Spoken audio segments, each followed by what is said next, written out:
Hello, everybody, and welcome. It's Shadow at Night for Thursday, August the 28th, 2025. And before we even begin tonight, in case you missed last night's show, you have to go back and watch last night's show with Angelina Ireland. She's the executive director of the Delta Hospice Society in British Columbia.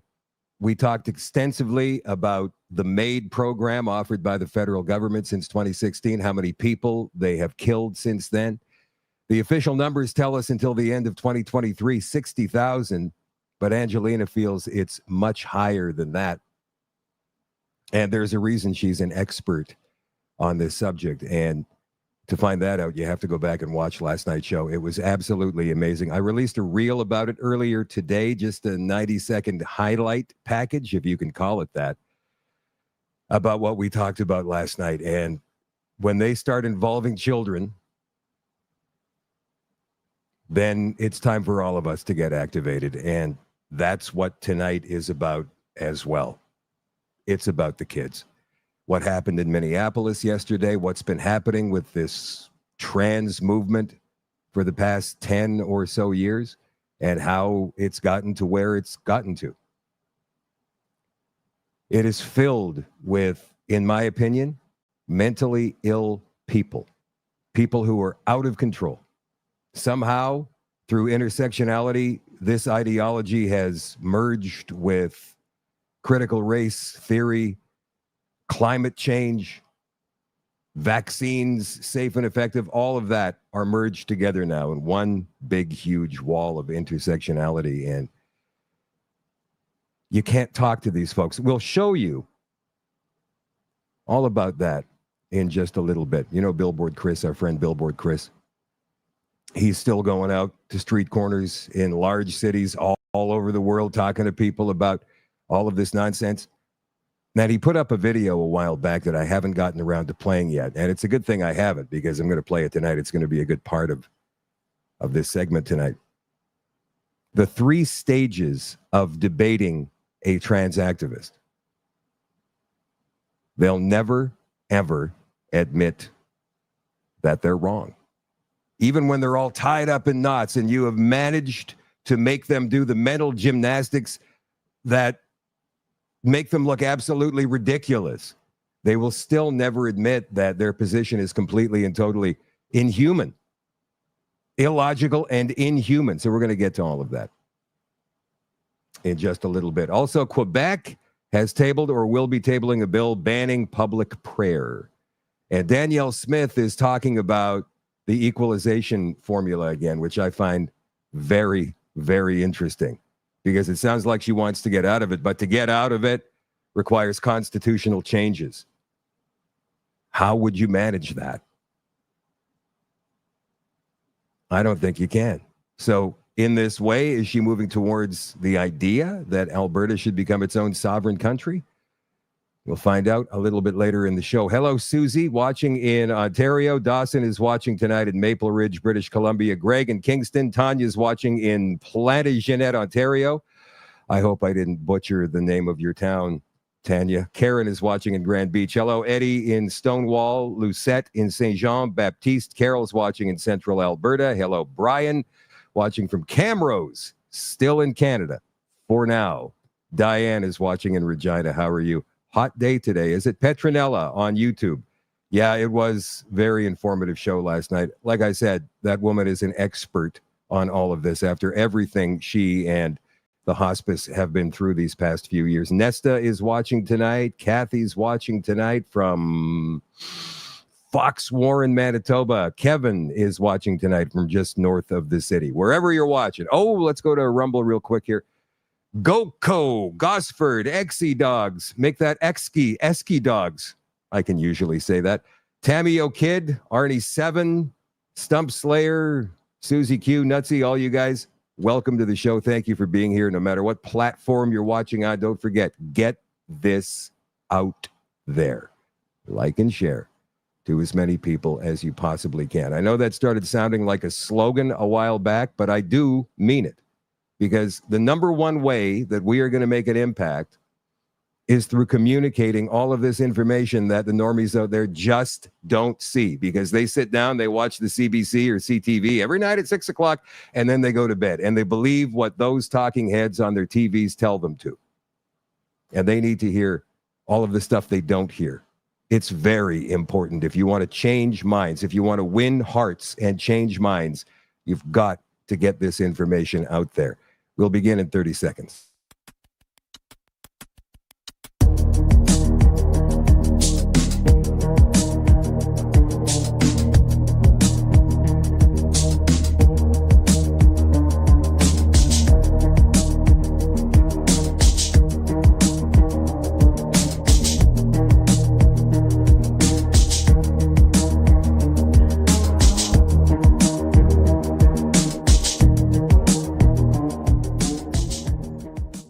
So why is this particular shooting of all the shootings that happen in America in a year so important? Well, it's because kids got killed. It was at a Catholic school in Minneapolis, and because of who the shooter identified as. So first of all, if you don't know about this, let's take you through what happened. AP, in this case, just gives us the facts in this situation, what to know about the shooting at a Minneapolis Catholic school. So let's go down here. A shooter opened fire yesterday morning during mass at a Minneapolis Catholic school, killing 2 children, injuring 18 other people before dying by suicide, officials said. The shooting happened at Annunciation Catholic School at the start of the 3rd day of school. Of the 18 injured, police said 15 were children. Most of the victims are expected to survive, authorities said. The shooting was the latest in a long list of attacks targeting students since, I don't know why they had to throw this in there, but they did, since the 1999 Columbine High School massacre in Colorado. Some things to know about the shooting at Annunciation Catholic School. The 8-year-old boy who was fatally shot yesterday was Fletcher Merkel. His father said Thursday, tearfully reading a statement outside the Church of Annunciation. Jesse Merkel said Fletcher loved his family and friends and enjoyed fishing, cooking, and playing any sport. Please remember Fletcher for the person he was and not the act that ended his life, his father said. The other child who was killed was 10 years old. Authorities have not released the child's identity, but they said the victims were sitting in a church that was packed with teachers, parents, and school children. The adults who were injured were 3 parishioners in their 80s.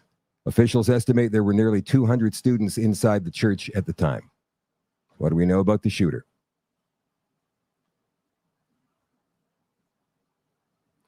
Minneapolis Police Chief Brian O'Hara said the shooter approached the side of the church and fired more than 100 rifle rounds through the windows toward the children inside before dying by suicide. He said the shooter, 23-year-old Robin Westman, did not have any previous criminal history or state-ordered commitments for mental health. He did have a manifesto. We'll get to that. Authorities said Westman acted alone and had legally purchased the weapons recently. The suspect was a former Annunciation student and had previously been a member of the church, O'Hara said. Westman's mother had worked at the church for 5 years, retiring in 2021, according to a church Facebook post that year. A former classmate told the AP that Westman was quiet, seemed to resent school as an 8th grader 7 years ago. Federal officials referred to Westman as transgender, and the mayor decried hatred being directed at our transgender community. You'll see that video in a minute. Westman's gender identity wasn't clear. Actually, it is. In 2020, a judge approved a petition signed by Westman's mother asking for a name change from Robert to Robin, saying the petitioner identifies as a female and wants her name to reflect that identification.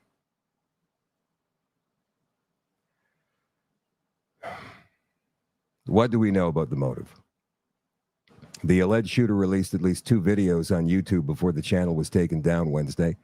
In one, the alleged shooter shows a cache of weapons and ammunition, some with such phrases as "kill Donald Trump" and "where is your God" written on them.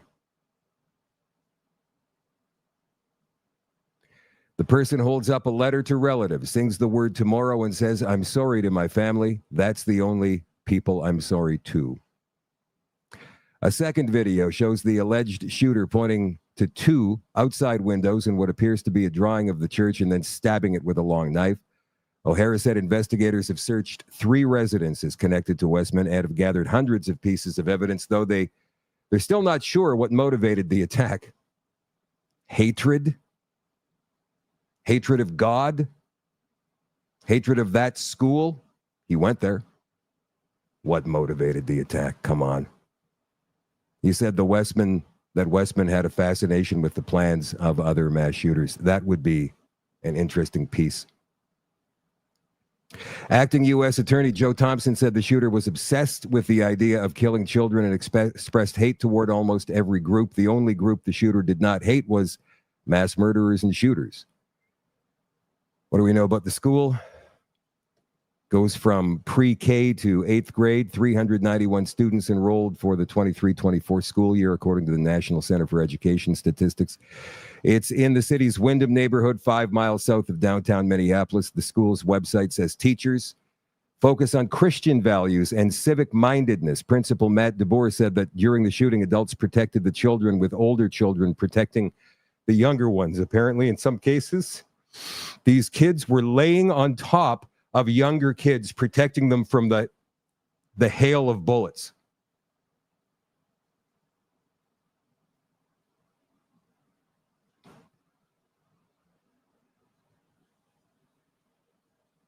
Here's the mayor of Minneapolis. Obviously, I've heard about the rhetoric and the narrative that is being pushed out, but here's the thing. Anybody that is going to use this as an opportunity to villainize our trans community or any community has lost touch with a common humanity. We got to be operating not out of hate for any group, but out of a love for our children. That's where the focus needs to be right now, a love for our kids. It's amazing how these neo-Marxists somehow twist it around. Who's acting out of hate? But nonetheless, pointing out hard truths apparently is hate to these people. I can just scratch apparently right out of that sentence. I'm sorry. Hard truths are hate to these people. When are they going to pull their heads out of their asses? Nobody is buying what they're selling. In the United States, Democratic registered voting or voters has gone down something like 40%. 40%. And they've got midterms coming up. They're going to get destroyed. And that's a good thing. Because they have allowed their party, the Democrats, they have allowed their party to be taken over by radicals. That's what it is now. It's the radical neo-Marxist Party of America, and that's what it should be called. And it's funny watching these people, my age or older, try and twist around and talk about how we need to protect the trans community and no place for hate and all that nonsense. They know better than that. And now listen to them. So we have a photo of the shooter's manifesto. Here it is. It's not in English, obviously. Well, part of it is in English. It's kind of an English-Russian dialectic hybrid. And somebody on X, Francis Aaron on X, was busy translating this manifesto. And he released some of his translations today. It says on page 9 of the Minnesota Shooter's Manifesto, he states that he regrets brainwashing himself with transgenderism and calls it a charade. And here's the quote. "I'm sick of my hair. I want to chop it off. I only keep it because it's pretty much my last charade of being trans. I'm tired of being trans. I wish I never brainwashed myself. I can't cut my hair off now, as it would be an embarrassing defeat, and it might be a concerning change of character that could get me reported." Reported to who? The trans leadership? Is there such a thing? I don't know.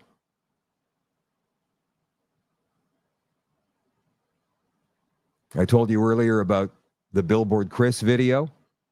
Here he is. I believe he's in New York City with this one, debating a trans activist. And it would be hilarious under other circumstances.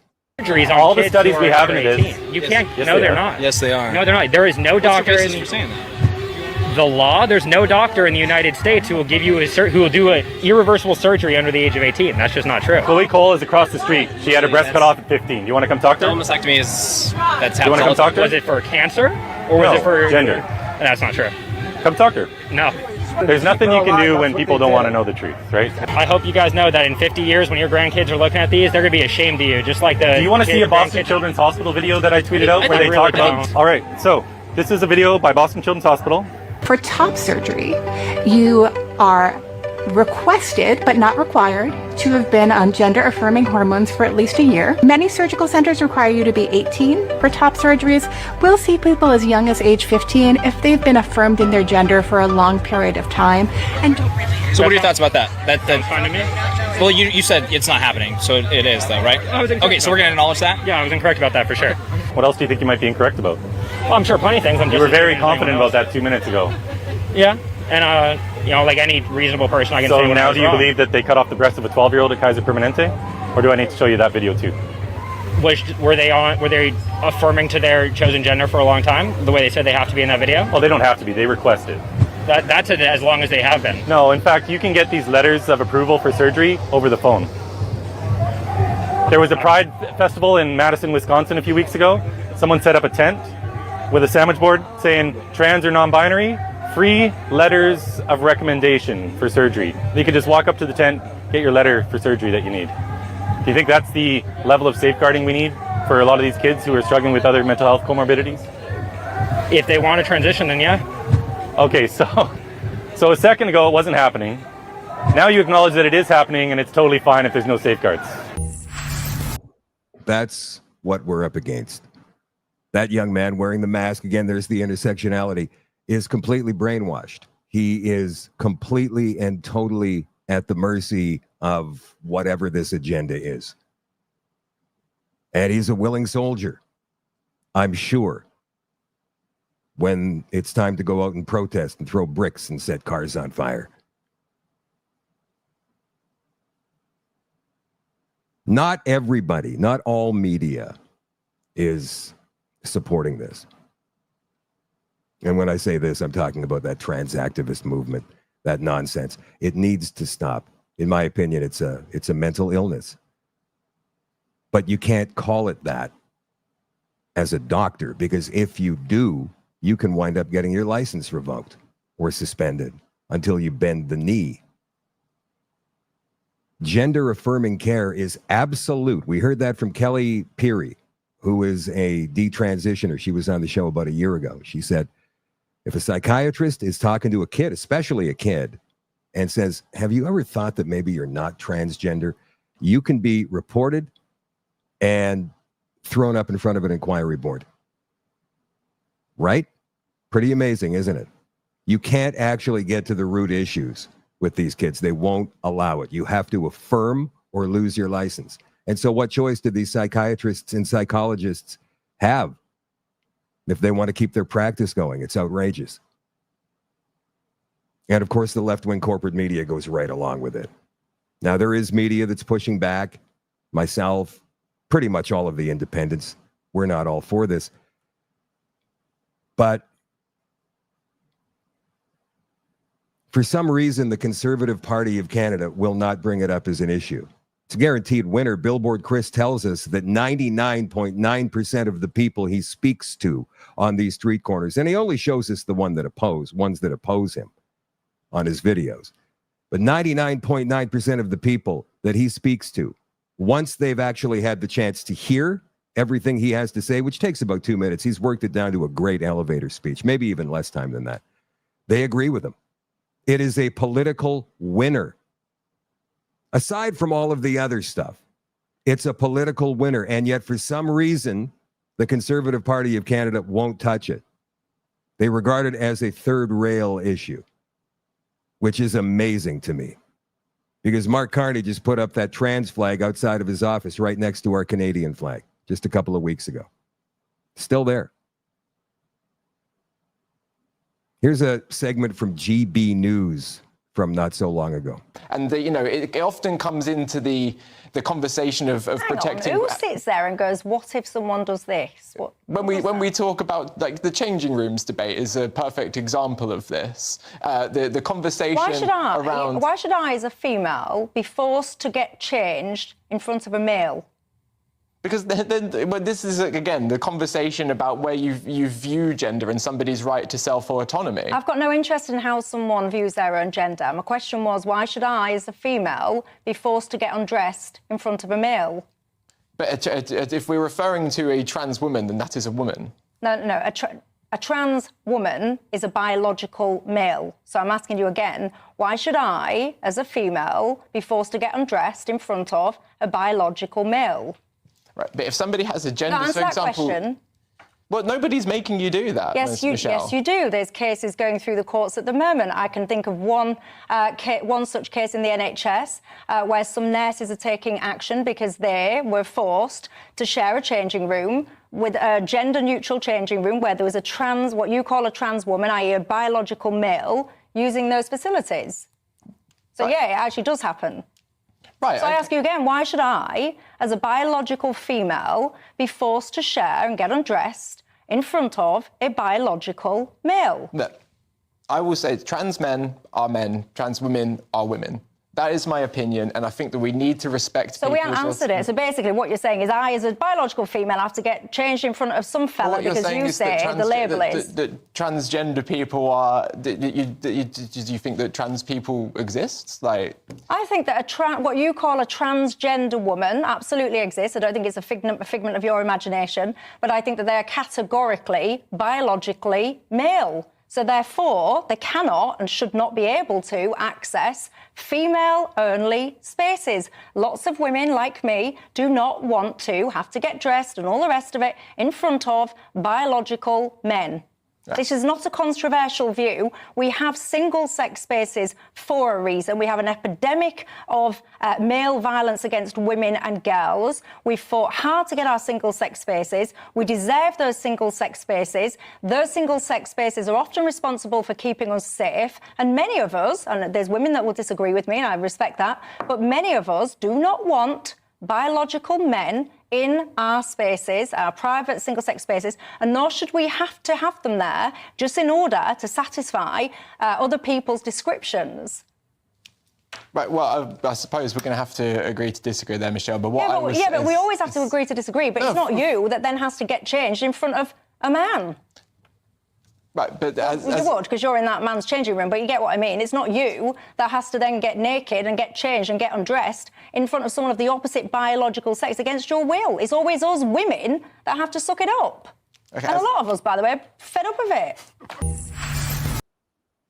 That guy had no argument. He had no argument. How can these people go on large media platforms and try to argue that nonsense? It's impossible. So they try to change biological facts. We've seen that as well. Jesse Waters on Fox News last night held nothing back. Added pattern recognition. We aren't. Just 2 years ago, another trans 20-something walked into a Christian school in Nashville with a rifle and shot 3 kids and 3 adults. They buried the manifesto and locked down the case. We've seen trans shootings in Colorado and in Maryland. They even shot up an ICE facility in Texas. And it seems like half of Antifa's trans. A couple of they-thems just got popped for firebombing Teslas. The mayor of Minneapolis says you can't say that. Anybody who is using this as an opportunity to villainize our trans community or any other community out there has lost their sense of common humanity. We should not be operating out of a place of hate for anyone. We should be operating from a place of love for our kids. I don't hate anyone who thinks they're trans. I feel sorry for them. But statistically, the trans population has been prone to violence. That's not villainizing, that's reality. And if you can't recognize reality, you're in danger. We love the American people, especially American children. And if they're troubled and believe they're somehow a girl trapped in a boy's body, we want to get them help. We don't want to give them hormones and operate on them. Society shouldn't be trying to produce more trans kids. We shouldn't be encouraging an emotional disorder or whatever this is. And doctors should stop profiting from it. Yeah. Doctors should stop profiting from it. But they're making millions and millions and millions of dollars. So I asked today, it was Google AI. I was just kind of looking around and the Google AI popped up and I thought, okay, this is interesting. I did look this up to verify. My question was, when did gender dysphoria stop being a mental disorder? And here's the answer. Gender dysphoria didn't stop being a mental disorder entirely, but rather the outdated and stigmatizing term gender identity disorder was replaced in 2013 by gender dysphoria in the American Psychiatric Diagnostic Manual, DSM-5. That was their big break. They lobbied hard for that, very hard. We'll get into that. Furthermore, in 2019, the World Health Organization moved gender incongruence, a similar concept, out of its mental and behavioral disorders chapter and into its conditions related to sexual health chapter in the ICD-11, the World Health Organization. This change aims to reflect a better understanding that being transgender is not a mental health condition itself, but can cause distress for which the diagnosis is now provided.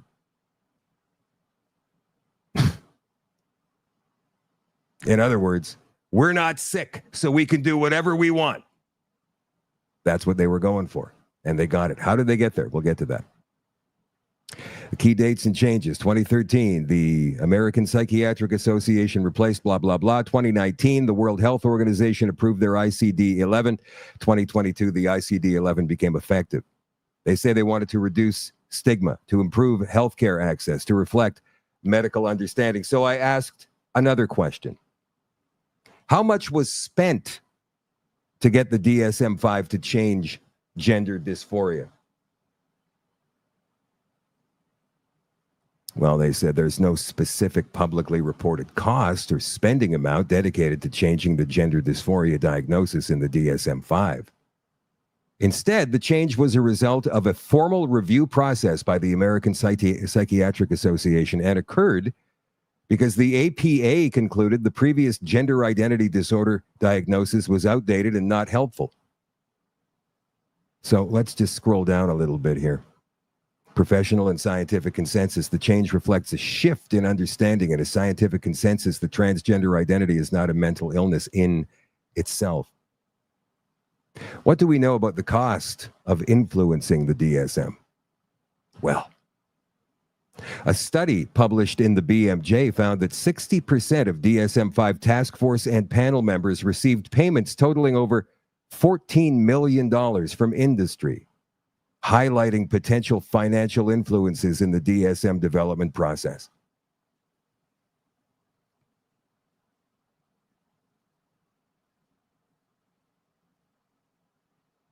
Need I go on? $14 million to the people who made this decision. And they did it. So I thought, I saw this episode of House years and years ago. And the only reason I watched it was because some girl I know years ago said, "You remind me of Dr. House." And I said, "Me? I don't know. Isn't he a bastard?" And she said, "Yeah, kind of he is, but he's not really because no, he's a bastard." I said, "Oh, thanks. That's a nice compliment." But this one episode that I watched was about this guy who wanted to cut off one of his arms or maybe one of his legs. I can't remember, but he wanted to chop off a body part because he said he was born that way or should have been born that way, missing a body part, missing an arm or a leg. So that puts the doctors in a serious problem, right? Like, how are they going to do this? I mean, they can't go ahead and cut off a healthy body part from somebody because that's against their oath. And yet this guy's threatening to do it himself if the doctors don't do it, which could kill him. So it's kind of a quandary. And I went and looked that up today. And that's called body integrity identity disorder. It's recognized as a mental health condition characterized by a persistent and intense desire to have a physical disability, such as an amputation or paralysis, that doesn't align with one's healthy body. Extremely rare disorder that causes significant distress. Why is it rare? Because it's not politicized yet. They're not advertising it yet. Is this going to be the next big thing? It hasn't been financed yet. They haven't gone to the American Psychiatric Association and said, hey, we want you to change the diagnosis to make sure that it's not a mental condition or a disorder. Can you do that for us? Will this be the next thing where we have to allow people to chop off their body parts? And we have to accept them as that? Because that's the key thing in all of this, right? Like some dude wants to parade around in a dress. I don't care. I truly don't care. I never did care. Years and years and years ago, I know a guy, played hockey with this guy. For years, we played hockey together. And then I left the city of Winnipeg for 10, 12, 15, whatever it was. I was working out in Ontario or Alberta. I came back to town and I saw him, but he was no longer a him, according to him. He was a her. A 6'4", wearing 4-inch heels, 6'8" her. And I thought, this is absolutely ridiculous. Dude, this is ridiculous. Well, I've always wanted to be a woman, he said in that voice. He had a voice deeper than mine, this guy. He worked in radio. I never accepted that. But I chose at that time to live and let live because I just don't care. But I do recall him or me saying to a friend, better not try and get in the girls' bathroom. That's going to be rough for him if he does that. And I certainly hope he doesn't expect me to go along with this just out of politeness, because that's not who I am. I'm not. It's like giving an alcoholic a bottle of rum. Here you go. You've had a great week with no booze. Here you go. Have some rum. Enjoy yourself. Knowing that they're going to drink not just that bottle of rum, but probably 3 or 4 more bottles and go on a bender for the entire weekend. It's not healthy for them. Certainly not healthy for anybody around them. Well, that's the same with this. That is the exact same thing with this, except for the fact, and I'm not going to say society is accepting it because we're not, but it's being jammed down our throats by government, media, and big business. To what end? Is it so these doctors can make money from chopping body parts off otherwise healthy children? Is that the only reason? So we have to ask, again, why? And we go up the pyramid of why. What is the real reason for this? Don't sit there and tell me this is about making sure that everybody is included. We're all inclusive. Everybody's included. Because this ideology excludes 99% of us who don't go along with it. And yet if you say something publicly, you can be charged, fined, jailed. It's getting to that point. And that is the outrageous part about all of this. So again, dude wants to parade around in a dress. Go nuts. Don't go near my kids. Don't go near any kids. And I think it's time that all of us start calling our MPs, Liberal, NDP, Conservative, especially Conservative, and say, what the hell is going on with all of this trans nonsense here? It's about time you guys said something about this publicly, over and over and over again. Make it an issue because it's a winner. You're going to win with this. 99% of people out there, they don't buy it. They just don't. Some of them will be accepting of it because they're too cowardly to say anything. But inside, no. Because it's not a natural thing, man. But the further a society moves away from God, the closer it gets to hell.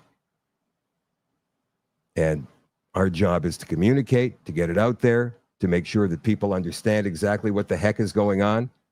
And that's how we're going to stop it. So if somebody says to you, well, you just talk a good game, say, yeah, at least I'm talking about it. What are you doing? There's one other good piece of news here, and that comes from Florida. Of course, CNN is all on the trans train here, and they're trying to vilify Ron DeSantis, the governor of Florida, because what he's done is he's outlawed rainbow crosswalks in that state. Fort Lauderdale, the latest to contest the rainbow crosswalk removal order as Florida cities face deadline. You can go ahead and contest it all you want. It's now state law. If you don't follow it, we're going to take your funding away and maybe we're going to charge you, because that's enough. It's enough. Go ahead, live your life. You don't have to be afraid to live your life. If you want to walk around the streets wearing a dress, or if you're a woman who believes that she's a man, well, then go ahead and put on a pair of jeans and a T-shirt and take some hormones and grow a beard. I don't care. But, you know, we never talk about that part of it. We usually talk about men who want to be women, but we never talk about women who want to be men. And so let me just say this. And Kelly Peary actually said this last year. She said, you know, I always thought that I wanted to be a man, so I went through that transition. She never did do the big surgery, I don't think, but she did take the hormones. She had a beard. And she's now slowly getting back to femaleness. I don't know the word for it, but she said, you know, it's interesting. I thought I always wanted to be a man. And then when I thought I was a man, finally, because of all the transformation I went through, I never understood men. Because women understand men about as well as men understand women, which is not very much. We don't. All right, let's move on here. Some good news. Here's a Conservative MP speaking up finally. Out of British Columbia, Scott Anderson is the Conservative MP for Vernon Lake Country, Monashee. He's questioning the killing of hundreds of ostriches. Once again, visited the Edgewood farm where the CFIA has ordered the cull of 400 ostriches after bird flu was detected in a handful of the big birds more than 8 months ago. Hundreds of people have rallied around, well, thousands actually. They got it wrong. Have rallied around the farm, with many camping out on site in a show of support for Katie Pasitny and her family who operate the farm. The family, you guys know the story here.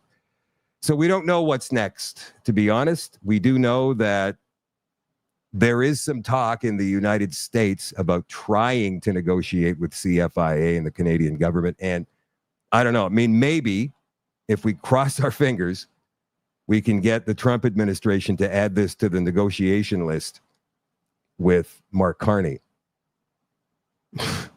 Oh, by the way, before we sign any deal, Mark, you've got to stop this ridiculous ostrich cull and any other culls you do, unless you've got damn good reason to do it. Damn good reason to do it. I think that would be a fine thing. And we do know that Katie has got a lot of contacts in the United States. Dr. Oz and John Cassimatidis, I think his name is, billionaire down there. These guys are all connected, so hopefully something good happens there. Danielle Smith is once again talking about, it sounds like Alberta independence. She was at a town hall the other night. Watch. Is Ottawa do you want to hear the answer? Ottawa overtaxing us. I mentioned that at the beginning of the evening, that our program costs are 70% of all tax dollars. We only collect 40%. Ottawa collects 60%, and then they use political means to transfer it. Alberta, year after year, has $20 to $25 billion that is siphoned out of our system to go to Ottawa so that it can be spent mostly in Quebec, but also in other places that vote Liberal. We have been watching this for years. $600 billion in the last 40 or 50 years that have been taken out of this province. You don't think we might be able to do a little bit more on social spending if those $20 to $25 billion stayed here? You don't think we'd be able to cut taxes a bit if those $20 to $25 billion stayed here? It is $5,000 per Albertan that every single year gets transferred out of this province for political reasons so that the Liberals can continue to spend it in places that vote liberal. That is what is happening in the province and in the country. That's very interesting. Danielle sounds like a separatist, doesn't she? Because she's a smart, really smart woman, and she must know that getting this equalization formula amended or ended is next to impossible. First of all, the political will is not there because Alberta does not have enough influence in the House of Commons. They have, 30, used to be 34, 35, 36 seats. It's a lot compared to Manitoba, Saskatchewan, and the Maritime provinces and the territories, but it's like Ontario's got well over 100. And the Liberals know that all of those people vote Conservative anyway, so why on earth would they do anything for Alberta? They don't need to. They can win elections, albeit with minority governments, without Alberta. They don't need Alberta. They need their natural resources. They need their money, but they don't need their votes. So what is Danielle getting at there? Knowing that this equalization thing is going to go on and on and on and on and on and on. Is she just kind of rattling a separation saber, making it sound like she's in favor of it, or is she actually in favor of it? Because I'll tell you right now, this whole equalization program, federal transfer payments, it's a bad deal. It's a bad deal for Saskatchewan too. And even BC pays into it. Those are the only 3 provinces that pay into it. Everybody else takes. Quebec, by far the most. So this came from the Fraser Institute last November. Back in the summer at a meeting in Halifax, several provincial premiers discussed a lawsuit meant to force the federal government to make changes to Canada's equalization program. The suit, filed by Newfoundland and Labrador and backed by BC, Saskatchewan, and Alberta, effectively argues Newfoundland and Labrador sometimes pays in, sometimes gets money. It depends on how much oil they're allowed to drill from their offshore. Effectively argues that the current formula isn't fair. But while the question of fairness can be subjective, it's clear the equalization program is broken. In theory, the program equalizes the ability of provinces to deliver reasonably comparable services at a reasonably comparable level of taxation. Okay, sure. Any province's ability to pay is based on its fiscal capacity, that is, its ability to raise revenue. This year, I guess last year, equalization payments will total a projected $25.3 billion, with all provinces except BC, Alberta, Saskatchewan to receive money. Whether due to higher incomes, higher employment, or other factors, these 3 provinces have a greater ability to collect government revenue, so they will not receive equalization. However, contrary to the intent of the program as recently as 2021, equalization program costs increased despite a decline in the fiscal capacity of oil-producing provinces like Alberta, Saskatchewan, Newfoundland, and Labrador. In other words, the fiscal capacity gap among provinces was shrinking, yet recipient provinces still received a larger equalization payment. Why? Well, because there's a fixed growth rule introduced by the Harper government in 2009 that ensures that payments grow roughly in line with the economy, even if the gap between richer and poorer provinces shrinks. And the result is total equalization payments before adjusting for inflation increased by 19% between 2015-16 and 2020 and 2021, despite the gap in fiscal capacities between provinces shrinking during this time.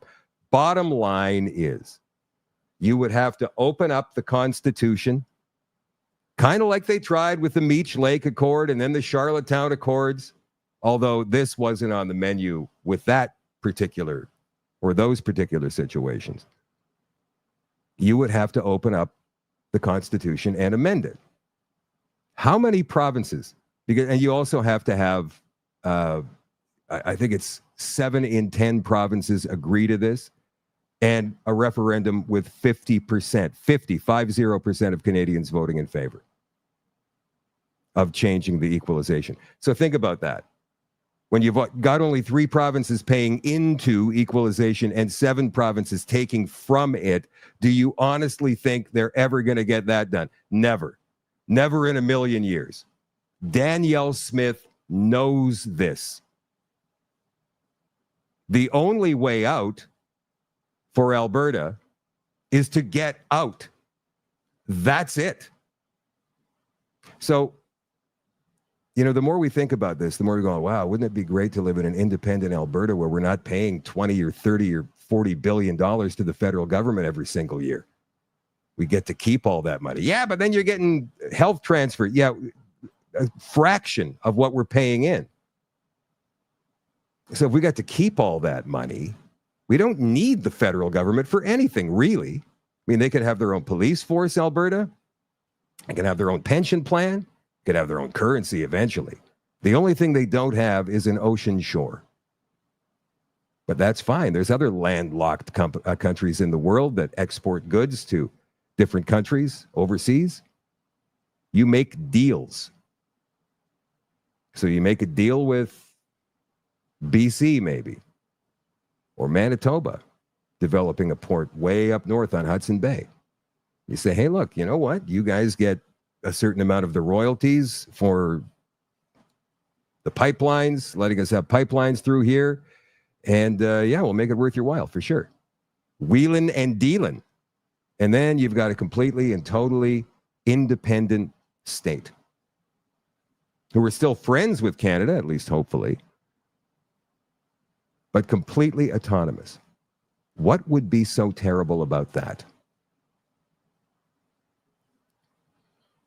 When you ask somebody, why are you so fiercely loyal to this country, considering especially what it's become in the past 10 years? I don't know that they can give you a good answer for that. I really don't. I know I couldn't. I couldn't sit here and say, yeah, well, I'm Canadian. Hockey. What? Because it's not a complete and total divorce. That's the other thing. Yeah, they're an independent country now, but they're still going to get along.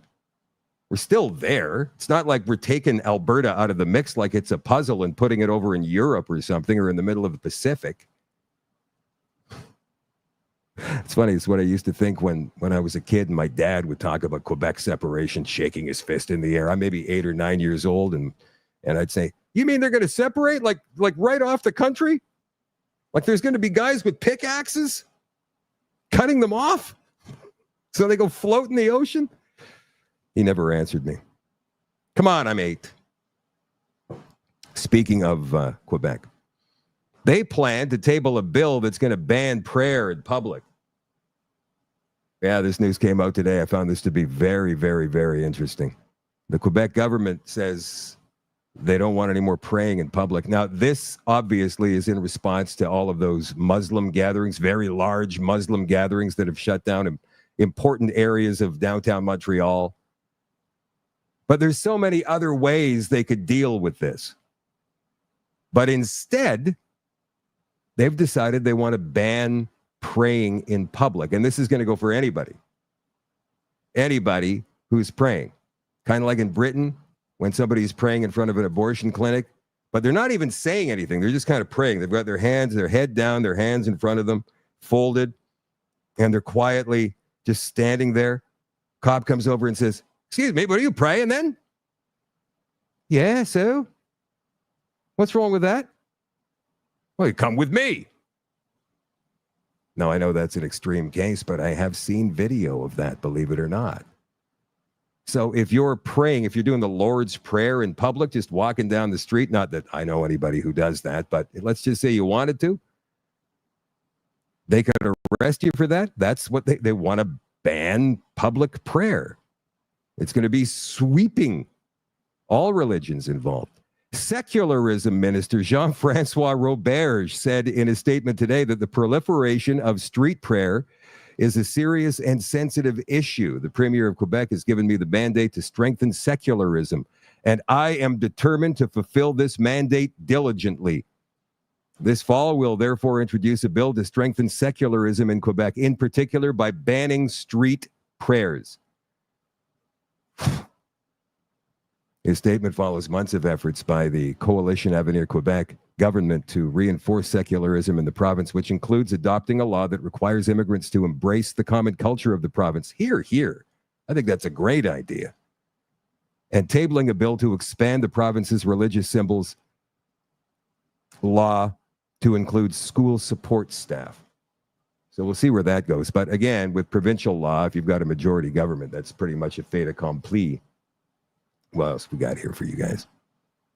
Oh, Juno News reports that CBC, I didn't think this was a really, really big story, just kind of an irritating story, especially for me, all the years I spent in media, maybe you guys too, considering that your taxpayers and our taxpayers fund this horrendous organization.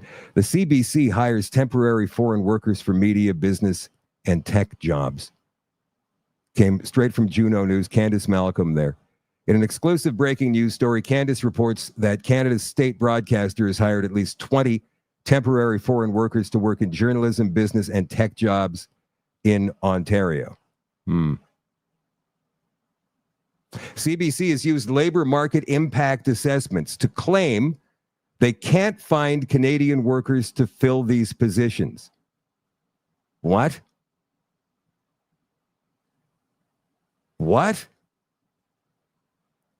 The CBC since 2015 has filed at least 20 of these in Ontario, including for positions they deem to be high wage. CBC claims to, CBC claims to represent Canadian culture and identity while taking $1.4 billion annually from the taxpayer, and yet they prioritize hiring foreigners over Canadians. Yeah. They're supposed to represent our culture and identity. CBC spokesperson Chuck Thompson told True North that they were unaware of the issue, but would provide a more informed answer in the future. What else have I got for you here? Oh, this came from Mario for the North today. Now, I've never heard of Paramount Foods. I guess we haven't got it out west here, maybe. But apparently it's a big thing in Toronto and Hamilton area. And the owner of Paramount Foods has apparently threatened Canadians. Well, at least Mario thinks he has. Watch this. Welcome to have your own opinion, but just don't go around threatening other Canadians, because that's what I perceive this to be. Watch this. I want you to meet Mohammed. He's the founder of Paramount Foods. And he said, on behalf of literally every Canadian of conscience, if you're a Canadian and a supporter of Israel, you do not have basic human values, let alone Canadian values. Your tweets and messages are saved and known to all of us. They live. Some might not comment around you because they are polite or respectful of whatever role you have in society, or just don't want to roll in the mud with you. But know this, your lack of Canadian and human values will never be forgotten. I said this before, and I'll reiterate it again. I don't care about the world's problems anymore. I care about Canadian problems, because we're all in the same ship together. But when you start threatening Canadians, that's when I start having a problem. And I truly believe there's going to be a massive boycott against Paramount Foods. I, for one, will never eat there. I will never go there. I will never touch it. I will never support it, because that type of threat is not of Canadian values. Again, irregardless of what your position is, you never threaten Canadians, ever. I agree. You know, I've got a problem, though, when somebody says, well, that's just so un-Canadian. Because that literally could mean anything, right? If you don't like hockey, you're un-Canadian. Now, that's a joke. But a lot of these lefty politicians, especially, and these lefty opinion makers on the left-wing corporate media, that is terribly un-Canadian. What does that even mean? Can somebody please give me a definition of un-Canadian in the comments? Because it's subjective. It's not objective. It's your opinion of what Canadian is, what Canadian isn't. We're an English-speaking country founded on Judeo-Christian principles. At least we used to be. And we get along because we're all able to deal with cold weather pretty well, some better than others. And yes, we enjoy hockey. Many of us do. And apparently we don't like Americans very much either, even though I've never really had a problem with any of them. Well, maybe one guy from Texas. But that's a personal thing. That has nothing to do with where he came from. He just rubbed me the wrong way. What is un-Canadian anyway? You better have a definition of that before you try to use it on anybody. And then there's small town Canadian versus big city Canadian. That's two different worlds completely.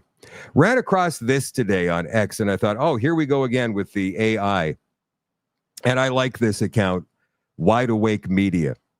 So Wide Awake Media says, yesterday I had an absolutely mind-blowing conversation with ChatGPT. Now, this has been done before, but this was a little bit different.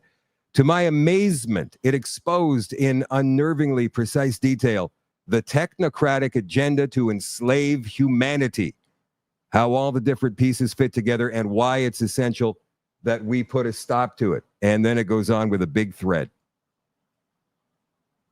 Some background.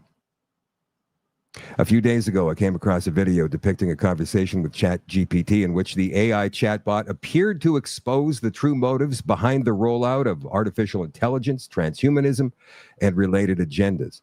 The answers it gave were both incredibly profound and deeply unsettling, although I generally take anything AI says with a pinch of salt.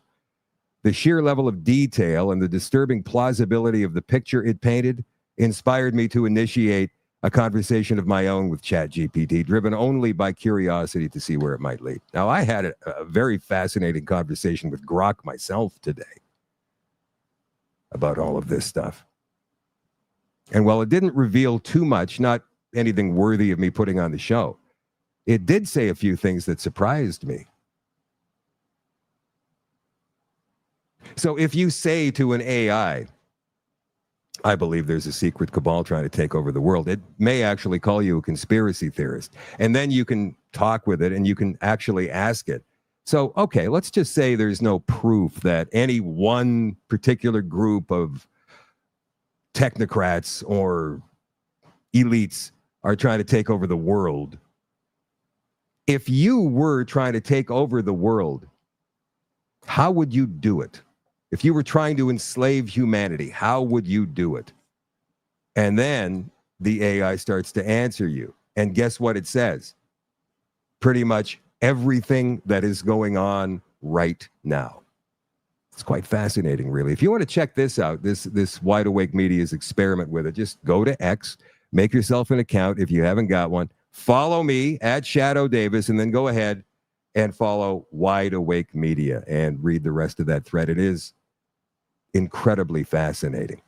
Tonight on The Extension, guys, David Icke, in a very recent interview with Sean Atwood, he talks about everything. Now,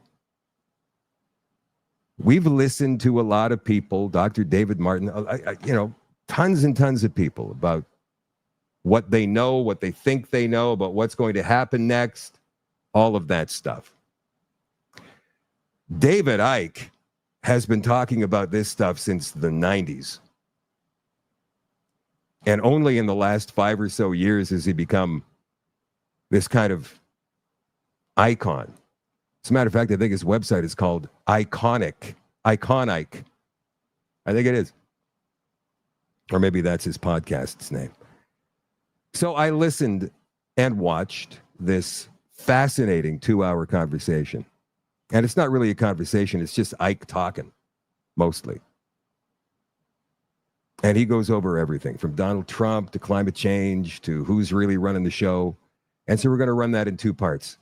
The first hour tonight, and then for all access, Nighthawks at shadowdavis.com, you'll get part 2. I'll post it right after the show is over tonight. So part 1 and part 2 will be available on the website only, shadowdavis.com. I encourage you to become and all access member there. It's not expensive. You can do it monthly. You can do it yearly. It supports the show. It keeps the show going.